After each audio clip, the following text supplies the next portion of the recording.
Yeah, 316.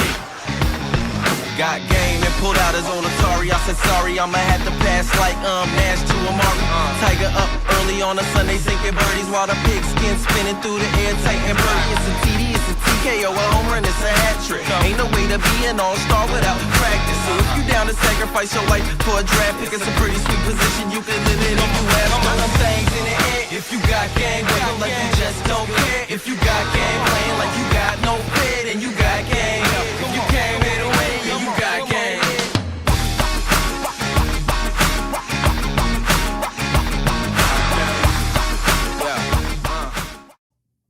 Welcome, everybody, to We Talk Raw. I am your host today, Jennifer Busco, and I love, love, love these conversations and having guests on like you. Welcome to the show, Lori Petty. How are you today? Hi, I'm good. Thank you for having me. So you have lots of things. You wear lots of hats. You're a medium, an intuitive, and an intuitive card reader, which, we will get to that. Absolutely. Because I selfishly want you to pull a card for me. So you are in the healing and spiritual world here in Charlotte, North Carolina, or north of Charlotte, right? I am. Mm-hmm. And let's start from, this is a very non-traditional lifestyle that you and I live, right? So Yes. How did you, or what sparked you getting into this field? So let's start there. Let's get to know you a little bit. All right. Well, back up a little bit. I spent 25 years in corporate. So Okay. that's something a lot of people don't know about me that first meet me. But if we go back a little bit further, when I was little, when I was born and at a very young age, I was super intuitive, and I saw people that weren't there. So And you knew that when you were little. I knew that, but I thought they were there. I thought everybody could see them, but they were referred to as my imaginary friends. And I'm like, oh, okay, well, I see them, but all right. And I didn't know, as a little, I had no idea what was going on, and I had a very tumultuous life growing up. My mother and I had a lot of challenges with surroundings. So I love how eloquently you just put that. I'm sure there's like a big story there, but there's lots of big that was such an stories. eloquent way of putting it. Well, there's been a lot of healing, a lot of growth that I've gone through over the years, and but I understand now everything I went through was for a reason, and it is really showing up now. It helps me help all of my clients, help my friends, help the people that I work with at Alara. So it's been a beautiful journey now that I can see it. And you can tell, I feel like, when someone is healing or is, moved through the healing process when they don't come off as being a victim, because you did not at all just now. Yeah. You were just like, this is a matter of fact, and it helped shape who you are, right? You learn from opposites. So sometimes Absolutely. when the bad things are done to you, you can get the good things, right? I can actually remember in my 20s that there was one point where I kind of referred to it as removing my head from my rear end and getting out of the victim mentality, because I was in it really bad for a long time, and it did me no good. And Oh my gosh. I was self-destructing, I was creating my own destruction. And I don't even remember the catalyst that helped me with that. But But once you learn about it, like when I actually learned about, like feminine energy and like that victimhood mentality is like an out of balance feminine energy. Once you have that knowledge, it's so easy to spot it when you're in it, right? Yes. When you fall into it, other people, and you're like, oh God, no, get me out of here. right? How do Exactly. I get out? Yeah, so just a little bit about my story then so let's see. In my 20s, like I said, had some challenges with myself, and I was in the car business at an early age.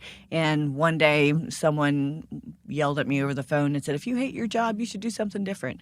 So at that point, I decided to put myself through college, and that was back before computers and all that. So I put myself through college, came out, and ended up in a corporate job. 25-ish years in the corporate game, and the last couple of years were really challenging. I could feel that it was time to move, time to leave, but there's a comfort that you have with the health care and the money and the this and the that. But then the universe said, no, it's time. And things started to get really weird in the last year. And looking back now, I could see the signs. You were getting the boot from the I universe. was getting the boot. I'm like, all these weird things are happening. And now I can look back and say, oh, that was my sign. I kept missing the dang signs. And that's what I talk to my clients about now. It's like, Pay attention. All these signs are trying to tell you before you have what I call your tower moment in astrology, or not in astrology, but in tarot. One of the major arcana cards is the tower. So is that a bad card when you get it, or is it not? Is it not really about good and bad? I don't like to say good and bad. It's like unexpected change, things happening. So if you're not making the changes that you need, a lot of times the tower card can come up and say, hey, please. Or if you're in alignment, maybe something really beautiful could happen. So I was just getting ready to say, there's some beautiful things that can happen. And what happens when we do card pulls, if the tower comes up, I will do clarifying cards that will tell me, is this a good thing? Deeper. Is this a bad thing? And I'm also getting direction from my guides and whoever I'm working with, their guides and their ancestors and friends and family. So there's a whole lot of stuff that's going on at the same time. I'm hearing things, I'm feeling things, I'm getting downloads, and it's taken me a long time to really nuance that, right? Because at first it was really loud, and it can get very loud at times. And there's different exercises that I use with breath work and meditation to help calm that down, to make it well, make and it I easier think to deal with. probably from what you're saying, and this in my work as well, you have to sometimes be mindful of the delivery to the person that's in the session. So if you are hearing, right, the tower, OSHIT, she's got a 2x4 coming from the universe, like, Absolutely. You have to deliver that in a way that's like, maybe just be mindful of what you're doing and the choices you're making, right? Things Absolutely. like that. And I get a lot of feedback that my delivery is very helpful. That's one of my pet peeves with other people, and that's why that's really important to me, where people can do a lot of harm if they see somebody that doesn't have a good delivery. And sometimes people in this field project their stuff onto people. We're still human, and that can happen. And what I do before sessions, I'll say, like, please get me out of the way.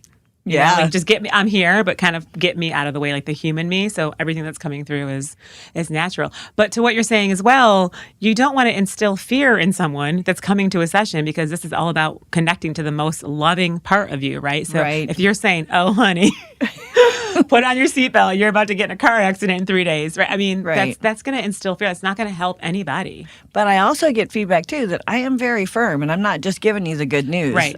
It's very important for me to be super authentic, and I'm there to help them. I'm there to help them, to guide them through any obstacles and things that they're feeling, experiencing. So, okay, corporate America, you got out of it. Yeah. Not for everyone, just for me and you. Yeah. We need people in corporate America, because we 100%. can't go through this shift without the good people in corporate America. Yeah. Ooh, we're going to get to that. Yeah. Okay, so corporate America, and then what? And then the big boot came. So 2017, I went through a divorce. 2018, I got the boot in February. And in 2018, I also had it was a beautiful and crazy year at the same time. When I was 18, I had 19, I had a child that I had to give up for adoption. And so didn't have any contact with her throughout my entire life. In 2013, we reconnected.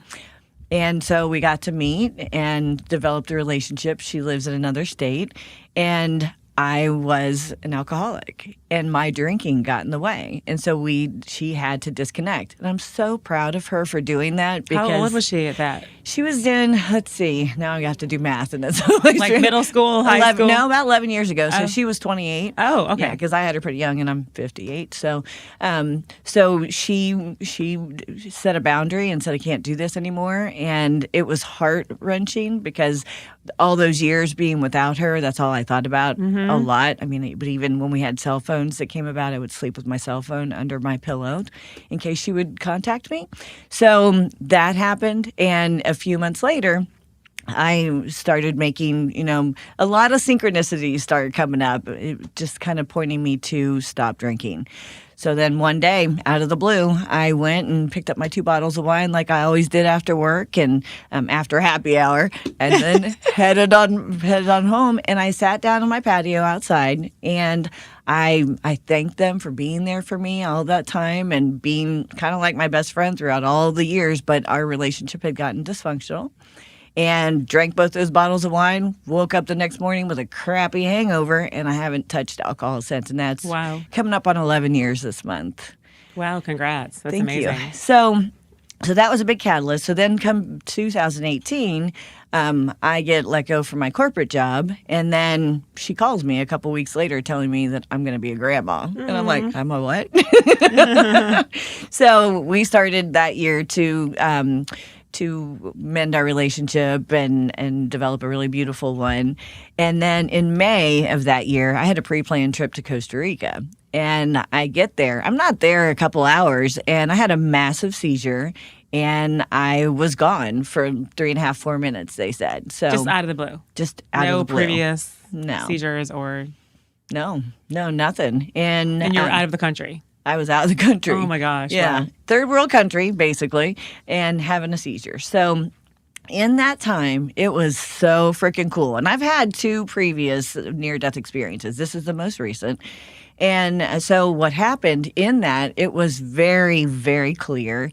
I was in this dark room with light kind of at the end. My grandmother was there, my grandfather, and my biological father. And my grandmother had her hand reached out this way, like, I'm here, not come here, which was interesting. Because it wasn't your time. It wasn't my time, but I was ready because it's so beautiful. I've When you hit heard. that place, it's just like, it's unconditional love. You feel good. It's beautiful. Time is different. There's no words. Everything is coming. It's a feeling, right? Sort of, is what It people is say. a feeling. And I can tap back into that too. So that is a beautiful Ooh, thing. that gave me the chills, like, because you know you've been there, you've experienced it, so you can use that like intention to tap back into it. Yeah, and when I'm dealing with people that have lost friends and relatives, family, I can give them a lot of comfort in telling them that, and what they always tell me on the other side, death is only hard for the living. It's not hard for the ones who pass, because once you hit that threshold, Right. you're in bliss. And they say even when you're in the human body and you surrender to it, last couple of days or so, it's completely different than like that Absolutely. resistance of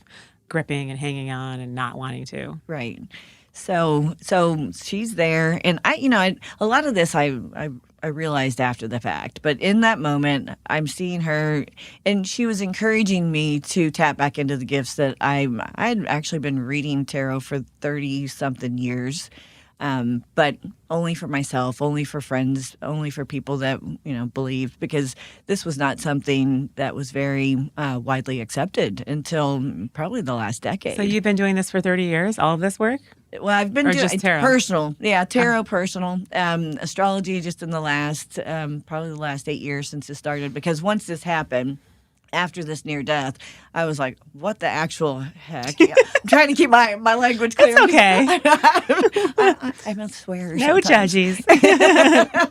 So anyway, because it's really crazy things that are going on. So where was I? So that was a catalyst, is That what was you're a big saying. That catalyst. just being in that space, like, okay, how can I connect to that or get more of it or infuse that in the human life? Right. Is that what I would probably want to do? If I'm still going to live here, how can I have that be a walking heaven human? Exactly. And it catapulted me into my healing. That's the first thing. So we go from 3D then to 4D. And 4D is where we experience our healing journey. Some of us, it's longer, shorter than others. So I went through that, and I was looking for classes and looking for people and looking for my tribe. And I'm everywhere. And that's one of the things that I learned early on. It was hard back in 2018. It was really hard for me to find classes and people and places to go. I think after around 2020, it became a lot more prevalent out there, but I struggled in the beginning finding people. But then once I did, that was the... You're in the flow. It's like all just, yeah. I took a class at aligned. Alara, where I work now, and met my best friend, and met Anna, one of my other very close friends, and I started going to a psychic development class. And it was really casual, where we would read for each other and we would learn from the teacher. And that's where, again, I met my best friend, Alyssa. And after, being with her for a few months, she's like, you really need to read professionally. You're awesome. And I'm like, oh, you're high. I am not doing that. I don't have the confidence to do that. And so it took a little while, but finally I ended up over at Soul Wellness before I went to Alara, and rented a space and started seeing clients and started teaching classes. Awesome. And in the beginning, there was nobody show up, or one person would show up, 2 people would show up, and I always showed up. And whenever I had somebody in front of me, I was realizing at a really early stage that I was getting healing from it too. So it was so, reciprocal. And so that's kind of the beginning of what happened as in the last few years. It's just gotten bigger and bigger. I've gotten, more clients, helping more people. I continue to learn. I continue to teach. What else? I'm a sponge. I love everything astrology, spiritual development, and I teach a weekly spiritual development class. So let's go down the astrology lane, shall we? Okay. So for somebody watching out there, like brass tacks, how would you define what astrology is? Astrology is from a personal standpoint, astrology is a blueprint of our soul. So it tells us who we are and what we're here to do, how we act, how we respond. But it's according to where the stars were when you're born. The stars and the planets when you were born. So there's, like I said, blueprint is a snapshot. So your birth chart is just a snapshot of the exact moment in time when you were born. So that's important for you to know who you are and why you respond and what your purpose is and what your wounds that you're here to heal are. And then when we look at there's your birth chart, and then there's the transits. So every day, planets are moving, even if it's a minuscule amount, and that is affecting your chart because it's making aspects to different places in your chart. So it's, from a personal standpoint, that's how it's explained. From a collective standpoint, the energies are always at play with everybody. So we're getting ready to go through a pretty big shift with Jupiter has been in Gemini for a year. Jupiter is the planet of expansion, of hope, and optimism. It's been in Gemini, which is the planet of knowledge and communication. Jupiter doesn't really like Gemini. They're not really good friends. Interesting. So it's been an interesting time. Where's it going? It's going to Cancer. So it's moving into Cancer, and it's exalted. It's called exalted in Cancer, and it loves Cancer. Cancer is very My much... boyfriend's a Cancer. I love Cancers. Yeah, yes. Cancer is nurturing. His home is self-care. So there will be a lot of emphasis on self-care in this next year. You'll probably We're see going to that. need it, don't you think? Yeah, Right. yeah. We need it very badly. So that's the way that we look at it personally and collectively. So when you're in a session with someone that wants their astrology chart read, do you read the chart or do you combine all the gifts you have, right? Yeah. Like the intuitive gifts combined with what you're seeing on the chart versus what you're hearing and downloading and coming through. So I have technical knowledge with astrology, but not as much as some people. I've been studying it for 8 years. But I get a lot of hits that come in. So I can see things. And I actually work with some astrologers that will bring me in and they'll be like, okay, this is what I see. What do you feel? And so I have a little bit of a different edge when it comes to that. So I use all my gifts. I use, people talking to me from the other side. I use my knowledge in astrology, my intuitive hits as well. And same with tarot cards. Absolutely. Like the tarot cards, the astrology, they're just, I don't want to say a crutch, a tool for an intuitive somebody, right? For somebody that's connected to sort of help and get like a container to put it in, right? It is, yes. Yeah. And I love tarot, and I get so many visual cues, and people get visual cues.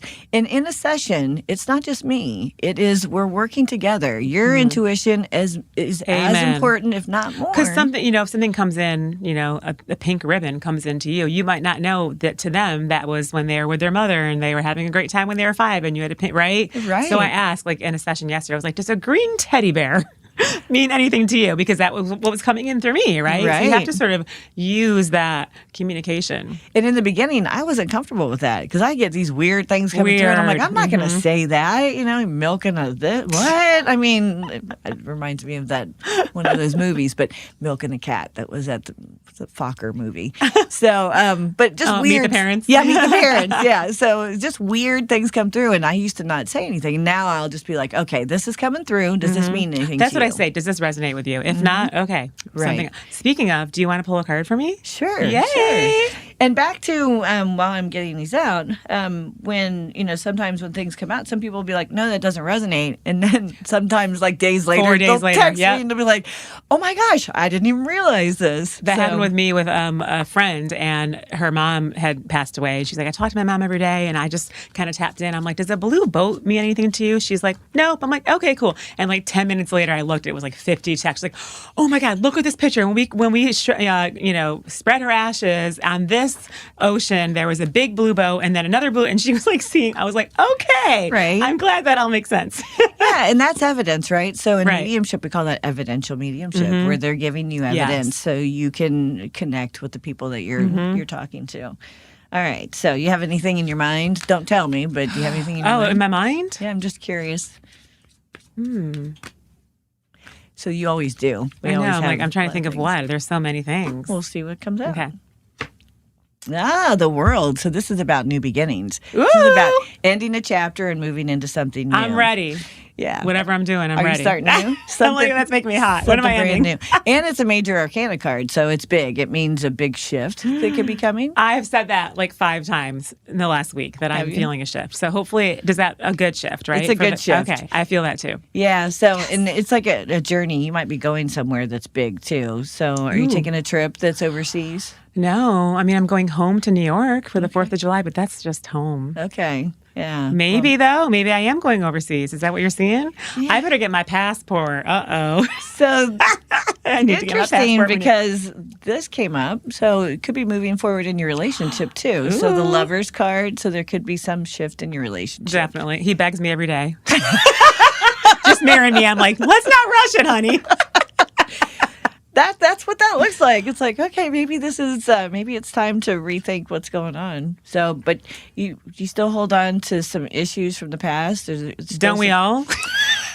It depends on how much you've healed. I think right? I think it's just an ongoing journey, but I'm sure. Yeah. Yes. Yeah. I'm sure. Yeah, because there's some things that could be like about commitment, like because you said he asks you all the time, right? Like maybe daddy stuff or something. It could be. Oh yeah, yeah, absolutely. So there's just a little bit of niggle there. Okay. That, I'll think about that. I'll feel into that. yeah, that keeps you from wanting to move forward. So when you're saying these things, how much of it is what the card's telling you versus what's coming through? That's the fun part. That's an interesting question. I don't know. I have no idea because I look and I hear, I feel, and things come out. And like you said earlier, I try to step aside because sometimes I'll catch myself like trying to think and analyzing, and I'm like, no. Well, that's when you drop your energy, right? You're like not being as neutral when you're like, wait, does 2 + 2 = 4? Because I'm hearing 5. Exactly. You know? And then they're like, no, it is 5. That works for me. Yeah, because when I start thinking, I do lose people sometimes, and then I realize, and then I can shift back. And that doesn't happen as much now as it did in the beginning because there's a confidence, right, that you have the more you do it. Yes, it's a trust for me.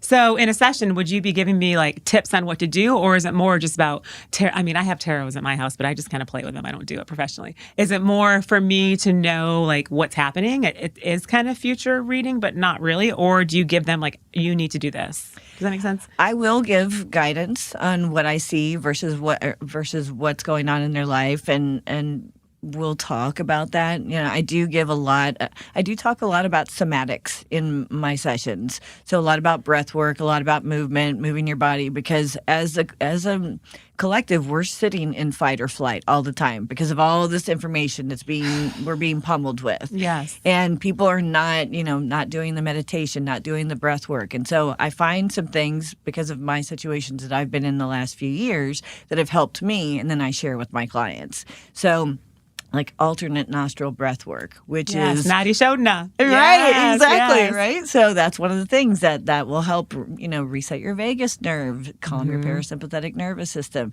And I educate and I give homework in my sessions for people. Do you do energy healing as well?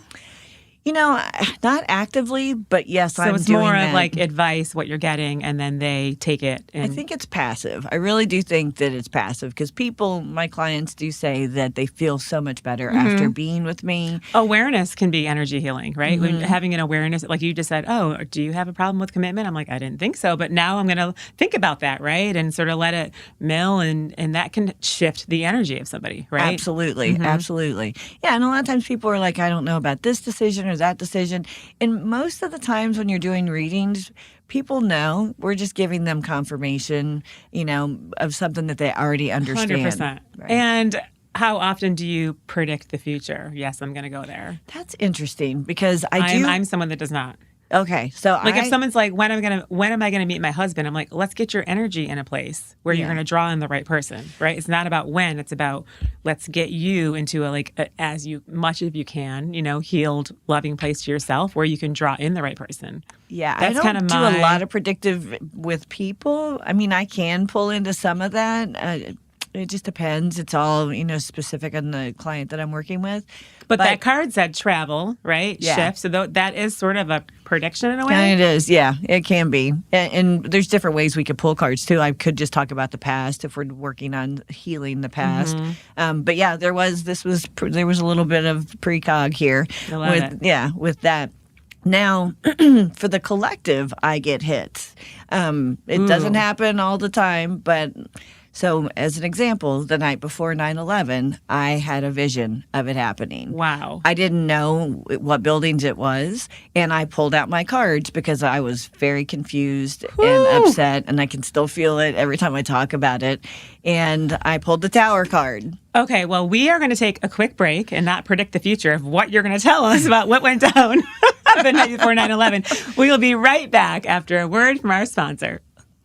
Today, we are proud to present the latest addition to the rBeatz trending show, Greasy Keys. Take it away, Greasy. Hey, thanks so much, Annalise. I'm thrilled to be here and look forward to the show. Thank you so much, Greasy, and welcome back to this week's segment of What's Trending Now on rBeatz Radio, Media, and Streaming Network. Thank you all so much for tuning in, and now let's get started with our upcoming local, national, and international concerts, starting off with Billy Idol, who's performing with Joan Jett and the Blackhearts at Madison Square Garden on Wednesday, August 20th. Doors open at 7 p.m. You can get your tickets at Ticketmaster.com. Greasy, ever been to Madison Square Garden? Annalise, I haven't had the pleasure to play there yet, but one of these days, it's one of my dreams. We're going to manifest that right here at Yes. rBeatz. Superstar Tate McRae is headed on her Miss Possessive tour and is headed to both Charlotte's Spectrum Center on Friday, October 24th and Raleigh Lenovo Center on Saturday, October 25th. Doors open at 7 p.m. You can get your tickets at Ticketmaster.com. Greasy, ever been to Raleigh before? Oh, yeah. I love our little state capital. Played there many times over the years and seen a lot of great shows. Love Raleigh. Go see him when he's performing next. Calling all fellow monsters, Lady Gaga is headed on tour for the Mayhem Ball, performing at the Kia Forum in Inglewood, California on Fridays and Saturday, August 1st and 2nd. Doors open at 8 p.m. You can get your tickets at Ticketmaster.com. Greasy, what's your favorite Lady Gaga song? I got to say, Born This Way has always been a big favorite of mine. I've always been a little monster for Lady Gaga. Yeah, we love Lady Gaga here at rBeatz. And this is Annalise Pearl and Greasy Keys bringing you all the new details on the latest trending water cooler conversations. Stay on top of the rBeatz app and rBeatz.com. Always bring you the best independent, national, and international music artists. Constant influences are right here on the rBeatz app. You all know the drill. Now let's get started with this week's DJ World Beats top trending songs. Spinning now on 25/8 366, our global pop stream. DJ World Beats brings you Maison by Emilio Piano featuring Lucy. Raymond Parados by Maria Barsar and Paulo Leandro. Spingal by Luan and Lamanio. Trending now on rBeatz Radio, our house and EDM stream, we have The Way I Love You by Georgia Smith. Open Your Eyes by Pascal. Freaking You Out by Robin Schultz, Nervo, and Copy. And coming up on We Global Radio, our hip-hop and R&B stream, we have I'll Be Good by Jay Don. Kissing in Public by Dustin Conrad. Where You Gonna Go by Eric Robertson and BJ the Chicago Kid. So Beautiful by Johnny Venus and Black. Heavyweight by Junior Chow featuring Quavo. New Louis Vuitton featuring Khan and Yodam with Shy Boy Toby and Whalem. And we closing out on USA Heroes, our classic rock and country station. We have Getting Gone by Ernest featuring Snoop Dogg, All the Way by Big X The Pulp featuring Bailey Zimmerman, FUFN Acoustic by Jade, and the Typo House featuring Jethro Tull. And stepping up on the main stage with Spotify playlist Only Bangers Hits Different, we have Holding Back the Years by Paolo. That concludes this week's countdown. And be sure to check out our social media sensation show, What's Trending Now, where we've got Greasy Keys as our new addition. And be sure to check out RBTZ TV on YouTube and rBeatz.com. Thanks for watching. Take it away, Greasy.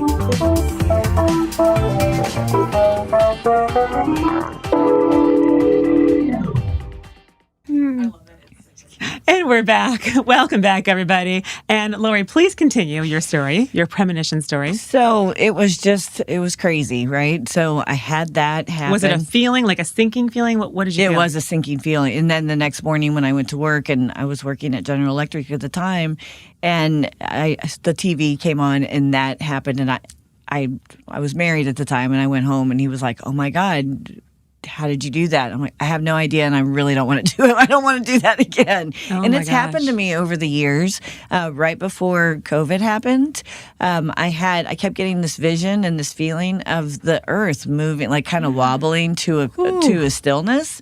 And my mother is very, very psychic, very intuitive as well. And I brought that to her and I said, "Hey, are you feeling anything?" And she said, "No." A couple weeks later, she's like, "Well, I feel it now."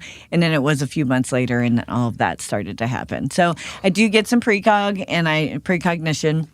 And Is it hard to not feel fear-based about it? you or know, you just are like, okay, this is happening. It just is what it is. I don't have fear about it anymore just because I'm in a different space and because of all the work that I've done on myself and my journey and knowing what the other side looks like. And if I'm not here, it's Then you're there.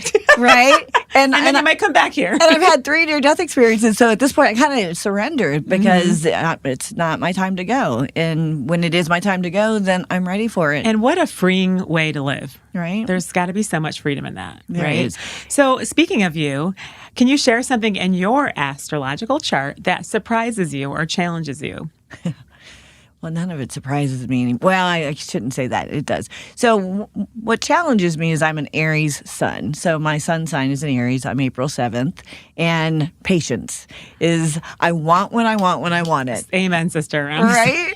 So it's a lifelong mission to be patient and to not be in such a hurry for things. So it's just that's a challenge because and I have to reset myself all the time. Well, you're probably like me, just a mover and a shaker. And I think sometimes that moving and shaking can be kind of disguise. You can hide under that. I'm just a mover and a shaker. Yeah. No, you're being impatient. But that created burnout too. And so I go full force into things, especially in my corporate life. And then I was burned out and I wasn't happy. So now in this life, this new career that I've been in the last 8 years, I pull back and I pay attention. And I have enough people close to me that can see it too if I don't see it. And they will be there and help me. That's nice. And so have you ever looked at anybody else's chart and been like, oh, this is going to be a mess? Yes. And how do you deal with Yes, that? I have. Yeah. If we're looking at transits and I see something coming up, I will, and there's usually already something going on with them that is bringing them to me in the first place. Got it. And then we're taking a look at the chart. I'm like, oh, well, this is why. And here's what you're going through. And then I really help to reframe it into what they're here to learn. What lesson are you here to learn so that you can move through this a lot easier than you've already been moving through it. That's such a beautiful way to put it because I feel like it's not good, it's not bad. We're all here to just have experiences, right? Even though they seem maybe bad or negative, it's just you're just experiencing something so you can learn from it. Yeah. So and that's a beautiful way to look at it. Right. And like you said, there's no bad. It's lessons. Yeah. And how do you respond to somebody that says, this could be anyone? The skeptic. Yeah, the skeptics. It's funny. I have a lot of skeptics that come back to me and they're like, that was right. And how did you know that? And I'm like, well, it's pretty simple to read certain things, but then to feel it, it's harder to explain. And I don't know. How do I deal with skeptics? Like, even my boyfriend, he calls himself a skeptic. He's not cynical, he's skeptical, but he's had enough experience with me over 4 years to realize that when I say, oh, something's getting ready to happen, he's like, okay. What am I going to do? Lock the doors? What am I doing? But we just have really cool philosophical discussions about it. And I have, I was just talking to somebody the other day that was skeptical, and we started talking. He's like, oh, well, I do resonate with that. And I was like, everybody's different. And I do have an issue with generalized astrology, because when you're trying to say all Aries are going through this, all Taurus are going through this, all Scorpios are going through this, it's everybody's different. And that brings me to an amazing question that I wanted to ask earlier, is the nature versus nurture, right? So if I'm a Virgo and I'm supposed to be super organized, which is true, but my mother, sorry if you're watching, was not. Right. At all. Yeah. I remember opening like the cabinet doors and being like, I'm not going to live like this when I'm an adult. But guess what Jenny Busco does? Lives like that. My Right. Tupperware drawer is the same as hers. So how do you decipher that, right? Like your upbringing versus you can have learned resisting behavior. your sign. Mm-hmm. Yeah. Yeah, you can definitely have learned behavior. Going back to my daughter, really, that's a great example, because she was in a family that was nurturing, but she didn't feel like she wasn't really connected to them. And when we finally met, she was like, do we know things? Do we have some kind of weird abilities? Because she would hear things and know things. Oh, wow. And so it was genetic or it was ancestral. yeah, it was definitely Passed genetic. down, So however. nurture versus nature. I mean, and so that was the one thing that we did in the beginning, is we talked about all the things that she felt, and even body parts and different things. It's like so I don't know. It's hard to talk about. I think maybe it's about awareness, right? So I know where I came from, Right. and the things that do sort of are incongruent with what I'm supposed to be astrologically, right? So I think having that awareness of understanding where you came from and what your tendencies are versus what your chart is saying. Absolutely. Right? Yeah, absolutely. So we touched on it earlier, but let's go there. Where are we going as a collective? What are the stars saying? What is your intuition saying? I love asking this question to all my guests in the sense of we're not going to be fear-based, but we can all feel there is a major shift going on. Not like my tarot cards are saying good for me, but collectively it feels like it's going to get a little uneasy. What is your take, and how do you feel into that? So it is, because we're going through a consciousness shift. One of the big things to look at when we're looking at astrology is we have the outer planets, Uranus, Pluto, and Neptune, that are generational planets. And they really tell us big stories about the collective and what's going on with the generations. And they don't move very often. Some of them move once every 20 years, 15 years, 8 years. And in the last few months, last year, Pluto moved into Aquarius, Neptune's moved into Aries, and Uranus is going to be moving into Gemini, and they're all doing it within months of each other. So things are happening quickly. They are happening quickly. So there's a lot. And one of the things that I've been teaching a lot more in my weekly spiritual development class is about intuition, because this is where you really need to get in touch with your intuition. Amen. And feel it and understand, because intuition is quiet. It is not that shrill, like anxiety is shrill. Intuition is quiet. So learning how to tap in is super important.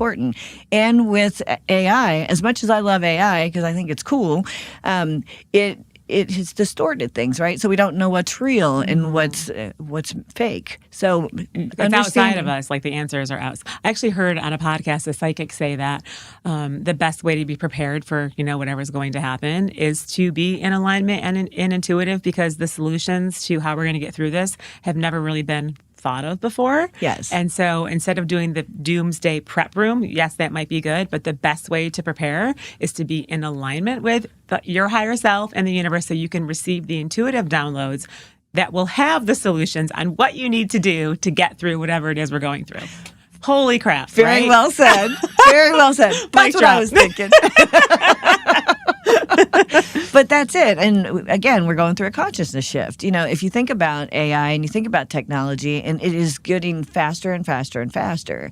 And we're going through the technological revolution. Think about back when we went through the Industrial Revolution. It changed things. Farmers, lost jobs and things We put things in changed. cans. Yeah, Right? we could hold them longer. Yeah. So now we're just shifting. And I don't like people to get scared, because it's more of an awareness and to understand that we're shifting. Now, one of the things that is a little challenging for me to see is how many people are asleep still that aren't waking up. But you said things are moving me. quickly, so don't you think there's going to be like a mass, like either exodus or wake up? Like I think people are going to start croaking, for lack of a better word, or stepping into who they are. So last year I was having these precognitive visions of like a lot of people leaving. In all different ways, right? They're just ready, like, hey, I don't have the awareness to be here for this shift. Right. When we get to that place, some people just don't have it in their system, or they don't want to be. Absolutely. Right? Yeah. And then the people that are here, if you're not shifting and you're not waking up and you're not being conscious, right? It comes down to conscious movement, conscious buying, conscious everything. Because, think about fast fashion. If we're just buying things impulsively all the time and we're not thinking consciously of it, then we're doing ourselves and the planet and as a collective a disservice. So it is about being conscious in everything you do. The way you eat, being conscious, taking care of your body. So do you have a timeline at all? Speaking of predicting the future? Well, I mean, I've heard like the next year or two, it's happening. It's already. Quickly. We're already in it. We're in it. But yeah. I mean like big downfall of things. Now and next year, right? Mm-hmm. So 2026. And I follow a lot of really seasoned and veteran astrologers, Pam Gregory, Lisa Salvatore, and even some newer ones that have been, I say newer, and Cam White is one of my favorites, but he's a Gen Z and he's been doing it a decade. And they're all saying the same thing because it's the planets are what the planets are. And we're connected to the planets and the planet and the earth and all to each other. So it makes sense that we're all feeling the same thing. Yeah. Right? And sensing the same thing. Absolutely. And going back to the skeptics, some of the people that I met that didn't believe now believe because they're paying attention. Most of the skeptics just aren't paying attention. Once you start to pay attention, then you're like, oh, you can't make this up. And I love what you're saying, too, because I feel as though you said it earlier. When people are desperate, they'll seek to this work, right? Mm-hmm. Like I just got diagnosed with cancer or something just really devastating and the doctors, can't figure it out or whatever, right? Just that's dramatic. But I think people might be pushed to that place of having some sort of like dramatic thing happen where they are like, I don't know what else to do. I'm going to seek Lori Petty, Jenny Busco, to catalytic see moments. What my higher self is saying and if this can be shifted and what needs to be healed. Yeah. Catalytic moments are 99% of the time the thing that shifts us into an awakening, to a spiritual awakening. And it's funny because I had like 10 things that happened because I'm so freaking stubborn. I have one every day. Right? Yeah. And so and you don't stop. Even when you awaken, you don't stop going through things because you're continuing to learn. And if you don't pay attention, you're still getting nudged. So about a year and a few months ago, I was diagnosed with an autoimmune issue, and just painful welts, itchy, just awful, coming from what I eat, environmental factors, and I leaned in. I did not go into victim mentality. I was like, okay, what am I going to learn? And I learned more about somatic work, breath work, moving, all the different things that I could use to help my body. And breath work actually helps me better than medicine. We have built-in reset buttons in our bodies that we haven't been taught about because of a lot of the pharmaceuticals and the way our healthcare is. So they kind of laugh at me sometimes. They're like, how could you be so positive when you're going through such a painful experience? And I'm like, because I'm learning. And my learnings are helping you and helping other people with things that you wouldn't have known had I not been going through this experience. Well, and you're also helping the collective that you're not going to victim mentality, right? Because your energy is not dropping. You're raising your vibration, right? Even in a hard time, which that is felt. It's unseen, but it's felt. Right. It's so nice to talk to you because you get it, right? Because our vibration individually, it makes a difference to everybody. Right. Because the higher I can vibe and the better frequency that's going on, then it's reaching out to everybody because we are all connected. Exactly. And it's the same thing with like parenting. People say like, how can I be a good parent? How you can be a good parent is to do your shit, do your work, right? Try to work on self-love. Your kid will mimic that. Not what you tell them, not the lectures that you give them, but what you do. They will feel and mirror until they become their own adult, and then they have to heal that. Exactly. What you did to them. Going back to my drinking when I quit, I didn't make a big production of it, but I love live music, and I was going to live music, and people that knew me knew that I had quit, and people were coming up to me and saying, you have shown me that I can have fun without drinking. It's so hard. Leading by example. Yeah. That's what I've been doing. It's so hard. Like the music scene, you can sort of hide under that umbrella, like, oh, I'm going to see music, and then give yourself a reason to be in the alcohol scene, Yes. They definitely go hand in hand. They do. So, okay, if somebody wants to get to know you more, or maybe have like a consultation or book a session, do they pick like a tarot card, astrology, or do you put it all under one umbrella? So a lot of times people will come to me for an individual reading, so an intuitive tarot reading, but there's always things coming through if I do that. Some people will come to me specifically for mediumship if they've lost somebody or they're dealing with grief that they can't overcome. Sometimes people will come to me for astrology. So it can be one or it can be all of them. But how they can find me is I have a website, and it's Mindful Harmony with Lori. And there's a form that they fill out, and then I reach out to people and we talk about what they're interested in discovering, finding out about themselves, what their issues are. And then you go from there. So then you sort of prescribe them what the session will be. Absolutely. So do you feel any dead people in the studio? Anybody here? I always feel dead people. Like, we haven't even touched on the mediumship stuff. No, we haven't. A lot of times when I'm doing things like this, they're just kind of watching in the background, and I close my eyes because a lot of times there's a screen that I see when I close my eyes when I'm doing mediumship. Cool. And there's a whole thing that I do to kind of get into that space. I work with a gatekeeper, my grandmother. Okay, so you have to do an opening sort of...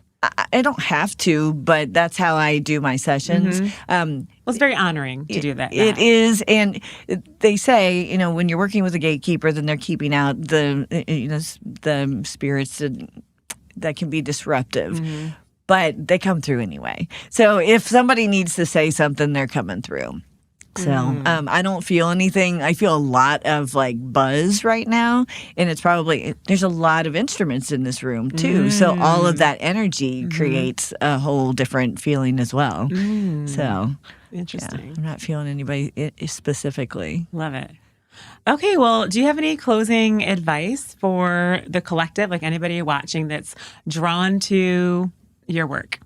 So I would say that do your best to, one of the things that comes up a lot in my sessions with people is I'll ask them if they meditate, and they'll say, oh no, I can't meditate. It's just, my mind goes too much. Well, that's why you need to meditate. Exactly. Because you need to give yourself a break, even if it's 5 minutes.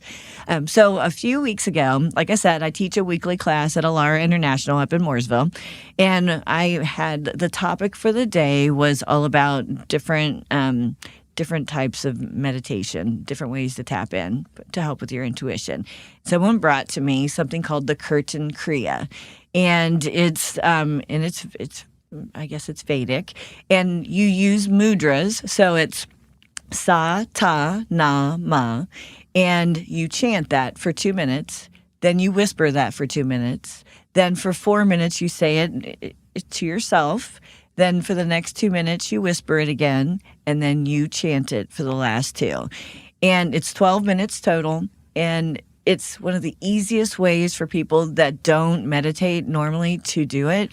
It gets you up here, too. So for people that aren't used to having that connection, Sata, na, ma. Sata. And it's about birth, death, rebirth, and I can't remember what all of them mean at this point because of all this, but that is such a great meditation. It helps you tap into your intuition. You can do it for that 12 minutes and then you're done. I mean, you can do it on a walk, right? I mean, don't close your eyes and meditate, but you can get present, right? Yeah, and you can dance, you can sing, just not think about all the stuff that's going on in your life. Last week I was on vacation, and a couple times work and different things tried to seep in, and I was like, no. And I just kind of snap my fingers and say, y'all have to go away. I'm going to be present, and I'm going to take care of myself. So I think it's really important to find something, like you said, walking, doing something in nature. All of that's meditative. There's a lot of people that feel like you just have to do this, right? You have to be still and and I can't do that. Well, there's guided meditations. There's lots of different things out there. Some of my biggest work is done in the shower. That's where I do all my inner child healing. I call in the angels. I clear my energy. I send energy to my organs. I'm like, my boyfriend's like, what are you doing in there? Right. Not what you think. Right. Healing. Yeah, and I do with the shower. I'm washing all Yes, of yeah. the crap energy that I might have picked up and letting it go and letting it go Absolutely. down the drain and transmuting it into love and light. Well, we don't want to let you go, but we're going to have to let you go. Thank you so much for Thank coming on you. the show. Thank you, everyone, for watching. And check her out at website again. Mindful Harmony with Lori. That's it. You got it. All right. Thanks so much for coming on. Thanks, Jen. Yeah, 316. Got game and pulled out his own Atari. I said sorry, I'ma have to pass like Nash to Amari. Tiger up early on a Sunday, sinking birdies while the pigskin spinning through the air, tight and birdie. It's a TD, it's a TKO, a home run, it's a hat trick. Ain't no way to be an all-star without practice. So if you down to sacrifice your life for a draft pick, it's a pretty sweet position. You can live it if you have some things in the air. If you got game, wiggle like you just don't care. If you got game, playing like you got no fit, and you got